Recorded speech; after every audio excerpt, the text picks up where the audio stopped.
রেলের জায়গা দখল করে তৈরি হচ্ছে বাংলার বাড়ি। জবরদখল করা বাড়ি ভেঙে গুড়িয়ে দিল রেল। সরকারি জমির ওপর বাড়ি তৈরিতে কিভাবে মিলল বাংলার বাড়ির টাকা?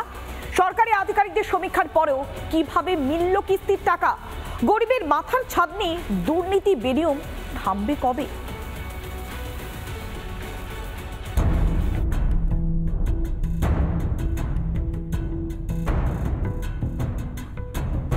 পশ্চিমবঙ্গে আবাস যোজনায় দুর্নীতির স্বজন পোষণের অভিযোগ নতুন নয়। দুর্নীতির লাগাম না পড়িয়ে বাংলার বাড়ি যোজনা শুরু করেন মুখ্যমন্ত্রী মমতা বন্দ্যোপাধ্যায়। এবার সেই বাংলার বাড়িতেও দখলদারির অভিযোগ। রেলের জমিতে বাংলা আবাস যোজনার ঘর, আর সেই ঘরই কিন্তু ভেঙে দিল রেল দপ্তর।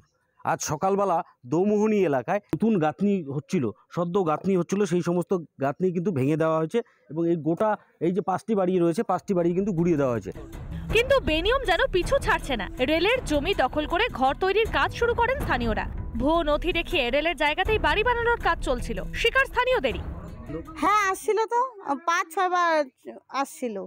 এতে কেউ বলে নাই দেখে তো হচ্ছে অন্যজনের দলিল দেখায় যে ঘরটা গরিব মানুষ, যদি পাওয়া যায় তাহলে পাবে। জায়গাটা রেলের জায়গা। আমি এখানে 55 বছর, আমার জন্ম এখানে, 55 বছর থেকে বাস করতেছি।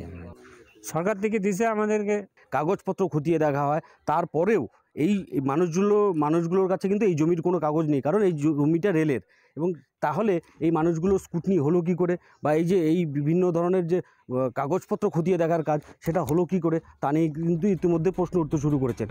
পঞ্চায়েত সমিতির সদস্য তথা স্থানীয় তৃণমূল নেতার গলায় স্পষ্ট ভোট ব্যাংকের রাজনীতির কারণেই বেনিয়ম। আমাকে যেভাবে মানে জয়যুক্ত করছে, তার বিনিময়ে যা আমার করা উচিত, আমি শিগগিরই আরপিএফকে বললাম আমাকে আপনারা অ্যারেস্ট করে নিয়ে চলুন। তবুও আপনাদের কাছে আমি হাত জোর করছি, আপনারা ওনাদের ঘরটা একটু টাইম দিন, ওনারা নিজেই খুলে নেবে। রেলের জমি দখল করে বাংলার বাড়ি তৈরির যে ফন্দি এঁটেছিল, তাতে জড়িয়ে শাসক নেতা ও সরকারি কর্মীরা। অভিযোগ বিজেপি নেতৃত্বের। তৃণমূল নেতারা টাকার বিনিময়ে তাদের ভুল বুঝিয়ে সরকারি জায়গায় সেই ঘরগুলো তাদেরকে দিয়েছে। যেই মানুষগুলোকে এই অবৈধভাবে ঘর দেওয়া হয়েছে, সেই মানুষগুলোর সাথে বেইমানি করা হয়েছে। প্রধানমন্ত্রী আবাস যোজনা হোক কিংবা বাংলার বাড়ি, দুর্নীতিতে বরাবরই চুরি যাচ্ছে গরিবের মাথার ছাদ। কখনো বেনিয়ম, কখনো স্বজন পোষণ। শাসকের স্বার্থে আর কতদিন বঞ্চনার শিকার হতে হবে আমজনতাকে? বিরোধীরা বারবার অভিযোগ করে যে আবাসের ঘর নিয়ে দুর্নীতি হচ্ছে, তা কিন্তু আরেকবার পরিষ্কার হয়ে গেল এই দৌমোহনী এলাকা থেকে। ময়নাগুড়ির দৌমোহনী থেকে সুবীরেশ, রিপাবলিক বাংলা। নানা ধরনের কন্টেন্ট দেখার জন্য লাইক করুন, শেয়ার করুন আমাদের ফেসবুক পেজ, সাবস্ক্রাইব করুন আমাদের ইউটিউব চ্যানেল। পাশাপাশি অন্যান্য ব্রেকিং নিউজের জন্য অবশ্যই চোখ রাখুন রিপাবলিক বাংলায়।